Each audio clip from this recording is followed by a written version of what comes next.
Another very significant thing happened in Boston. Swamiji became Srila Prabhupada.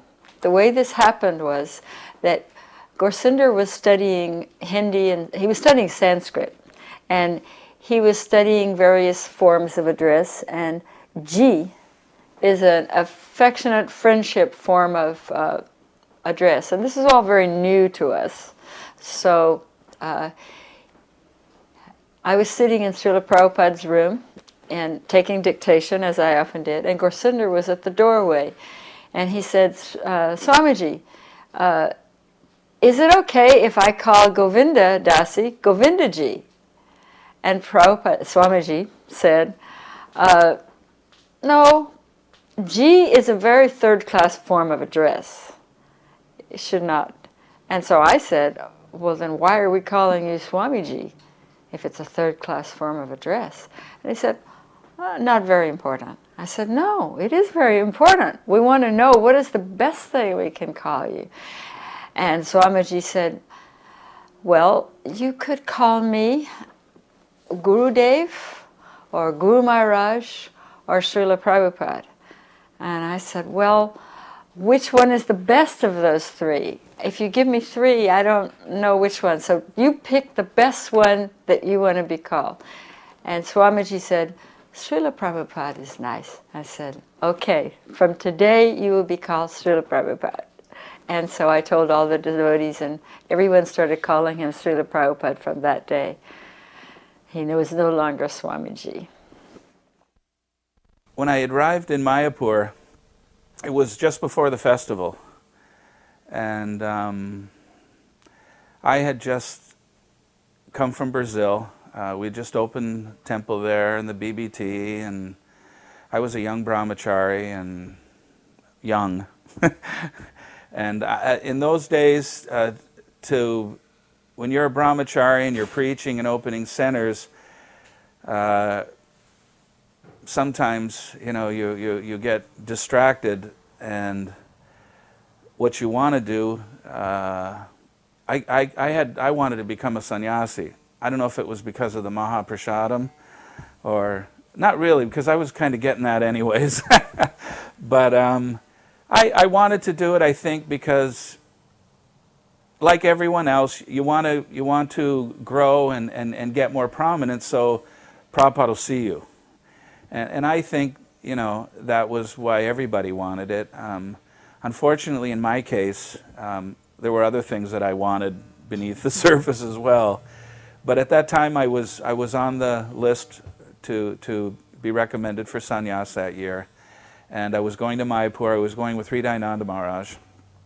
And when we arrived in Mayapur, it was the first time I'd ever been to India. And I remember sitting down in the Prasadam hall and just looking at how incredible this place was.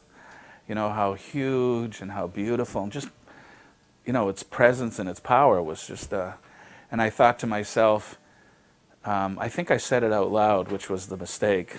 In Mayapur, I said, boy, would I love to manage this place. And Jayapataka Maharaj was sitting next to me, and I wasn't aware of even who he was at the time. And I know, and then that evening, I got called into Prabhupada's room. Now, in Mayapur, on the first floor, Prabhupada stayed on the left-hand side, and on the right-hand side, the sannyasis and GBC stayed. And I stayed in one of those rooms with Tamal Maharaj, Hridayananda Maharaj, I think Jagadish Prabhu was there, and I was taking care of them, and I was staying in the room. And it was late in the night, and Hariswari Prabhu came in and said, Prabhupada, or some would like to see you. So I went in, and when I went in the room, there was Hridayananda Maharaj, Jayapataka Maharaj, and Srila Prabhupada. And so Prabhupada said to me, so you'd like to stay here?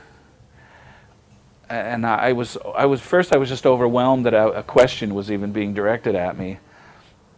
And I said yes. So they talked about it a bit. Prabhupada had said to me that he wanted Bhavananda to travel on a boat that they had recently acquired up and down the Ganges preaching, that Jayapataka Maharaj, he wanted him to preach to important politicians and important Indians, and they would need help in the management in Mayapur. And being that I was a Canadian, which in those days I think helped visa-wise, and that I was a manager, I was being targeted to stay and help in Mayapur. And I was thinking, what will Brazil do? After I walked out of the room, it hit me, I'm not in Brazil anymore. And in Brazil, I was kind of like, I was on my own. I was the big, honcho. And it started to actually weigh on me what I just said yes to. And so it got really heavy. It got heavier and heavier to the point where I changed my mind. And I went to, I can't remember how many times I went back in and asked Prabhupada if I could go back to Brazil. And how many times it kind of went back and forth. I think the first time maybe even Hridayananda Maharaj went in and said something, and then Prabhupada had agreed, and he came out and said, okay, you don't have to stay, you can go back. But then that night, I got asked back into his room again. So Prabhupada looked at me and he said, so have you made your mind up yet? And I was under the impression I was already released. And I just said, so he says, do you want to stay? So I couldn't say no. I couldn't say no to him. I knew it was a no-no, that you're supposed to do what he asked you to do. So I kept saying yes. And then I'd walk out of the room and then it would hit me again. And I'd just get over, and every day was this constant. And at nighttime, and then I started going back in and saying, Srila Prabhupada, I don't know what they're going to do in Brazil. There's a BBT, the temples. No one has any experience. I'm the only devotee there who's had any experience with the movement. There's 40, 50 people there already. So I need to go back. And he wouldn't budge. I guess he had plans for someone else to go and take care of it already. And he kept insisting, that I stay. And every time he would call me back in, he would ask me if I would stay, and I'd say yes, and I'd go back out completely overwhelmed, come back and ask if I could leave. He'd say okay. That night he'd call me back in again, ask me again if I'd made my mind up yet. So finally on one day during his massage, I went up to his room and had asked him, could I go back? And he said, he was sitting having his massage, Harisori Prabhu was there, and he turned to me and, just so kind, he said, in the spiritual world, we all have different relationships with Krishna, so, it's okay, you can go back to Brazil. We were at New Jersey in the spring of 1968, after Srila Prabhupada's stroke. We were living there for 3 weeks. It was at that time that Gaurasundar received his call to the draft.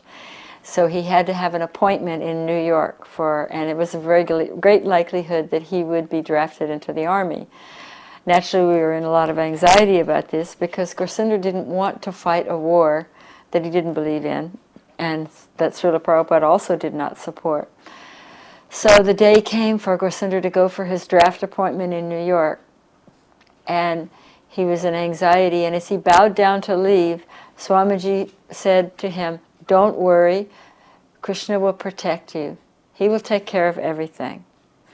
So he was gone the whole day by train to New York, and I know during the day Srila Prabhupada mentioned him several times, so he was thinking of him. Then in the evening, we heard him coming up the stairs, and he had a big smile on his face. He was very happy. And so as soon as he came in, Swamiji called him to his room. What happened? And he explained that he had a silken cord with the Lord Jagannath on his neck, a murti of Lord Jagannath about 3 inches high. And he also had his big red chanting beads. And the doctors there had never seen such odd things. So they had given him a 3Y, based on not being a psychiatrically competent for the army. And so Srila Prabhupada said, yes, just see, Krishna will protect. If we are sincere, he will make all arrangements. He will protect us. And you have chosen Krishna's service, not the army service, so Krishna has arranged everything perfectly.